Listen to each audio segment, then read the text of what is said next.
Good morning to you here on Facebook Live.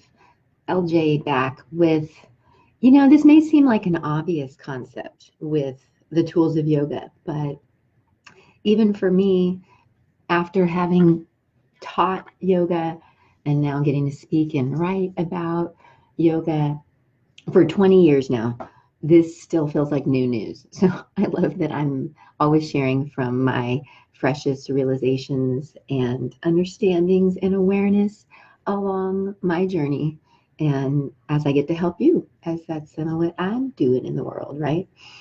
So yes, this undeniable truth that pretty much all the tools that we could call yoga, and even a lot of what we would call meditation, does part of the power of it, part of why it can help us so much, why it can heal us, why it can change us, why it can make such a difference, right? Even just the simplest, tiniest things, is because it definitely is a lot about changing our physiology and working kind of from the inside out in doing some work with ourselves, doing some therapy with ourselves, and changing the energy of ourselves is a lot of what we're doing with all of the tools of yoga. So it certainly could mean any of the exercises, right? Or the stretches,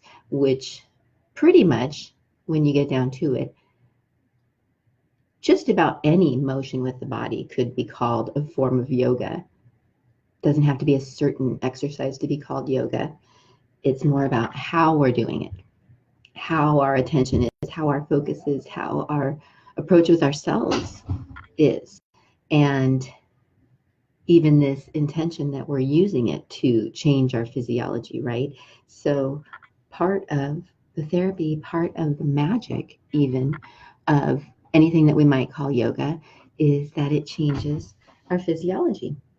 It makes like chemical changes. It makes energetic changes for sure, which as a yoga approach is embraced more and more. We just acknowledge that it's all energy and we're working with it all as energy, all of our physical elements, all of our emotional elements, even what's happening in our minds, even what's happening in our lives. We embrace that it's all energy, right? And so we start to see that we're making big changes on all those levels when we use any of these tools of yoga. Other more known tools of yoga that are examples of this are any use of the breath, right? But even things like imagination, sound, a lot of it, again, being about focus, attention, intention, and all of it, though, has this potential to change our physiology, to help us shift things, change energy, let go of stuck energy. That's a recent awareness that's getting talked about a lot in the yoga world, with even things like trauma, and this awareness that we really all probably have stored trauma in our bodies in various ways, just from being alive as humans, but some of us more than others, for sure, having had more traumatic lives, some of us more than others, right?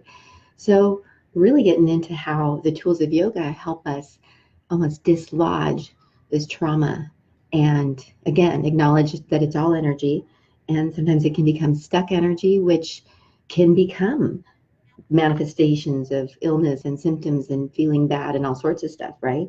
So it's amazing, powerful work we're doing when we use any of these tools of yoga. Mudras, another tool of yoga that can do this for us. And then we start to see that anything can be yoga with these intentions. So things like taking a walk, things like listening to music, things like even doing our dishes a little bit differently, right?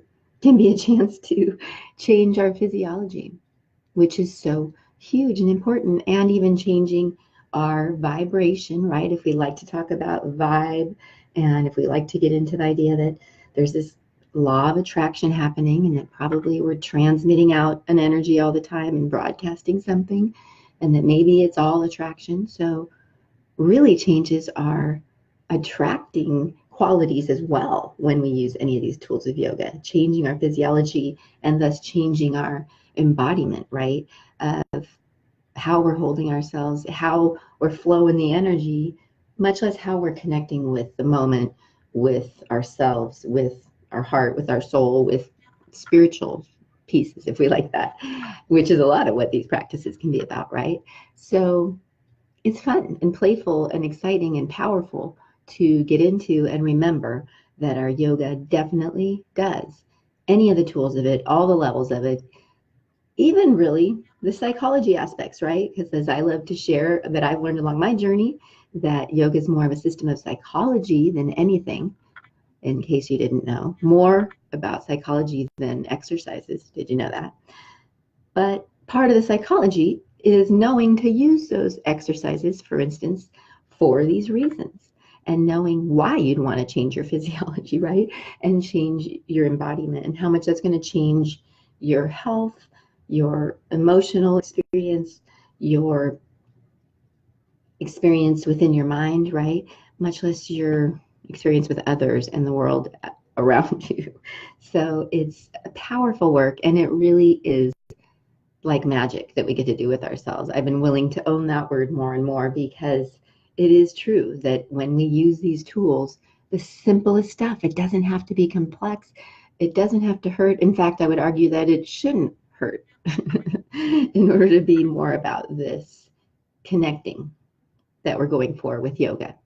Because remember that word yoga always really just means union, to join, to connect, yoke. So if we're doing something in a way that's not connecting, even if it is a pose that we learned from the world of yoga, we can do it in a way that's not yoga, right? It's actually more of a disconnect for ourselves. So that's where it is so important and helpful if we gravitate towards what works for us and what's a good fit and a good choice for us in the world of the exercises and in the world of breath and uses of meditation and mudra and mantra and sound. And again, even just owning that all sorts of things can be that for you, a chance for you to change your physiology, to change your embodiment, and to really make changes, right? To let stuff go, to let other people's energy go that we're always picking up, we now know, with love, right? Letting it go so we can go back in fresh into the world, more in tune with our own vibe, we might say, or our own truth, our own heart, our own soul, our own purpose, our own passion, right? So that is where you see we're doing like this powerful deep work with these tools, all about connection.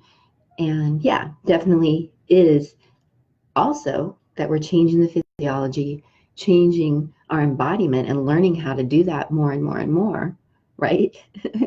As a lifestyle. Yeah. So I love it. Super stoked to share with you. And if there's any ways I can support you in your ways that you like to do that, let me know. And we do have our day treat coming up tomorrow in Long Beach. So it's definitely time, if you're still thinking about coming or you're on the fence, might consider the physiology you're going to change, the embodiment that you're going to change and now be in because of having come to this day treat, and the things we're going to do together, and how you're going to enter your fall season in such a different relationship with your physiology, and even more sure of how you can be in the embodiment of what you want to be embodying, right, in so many ways in your life, and how that's going to translate into an amazing season, right? So we get to do it for ourselves and for everybody that we love and serve, right, in our creations. So yeah, come if you can. Otherwise, yeah, consider how you might, play with some of these things connect you, and even just more know how it is about changing your physiology and your embodiment. And that's why it's such huge, deep, powerful work and important. So, all right. Love you guys and appreciate you being here. Namaste.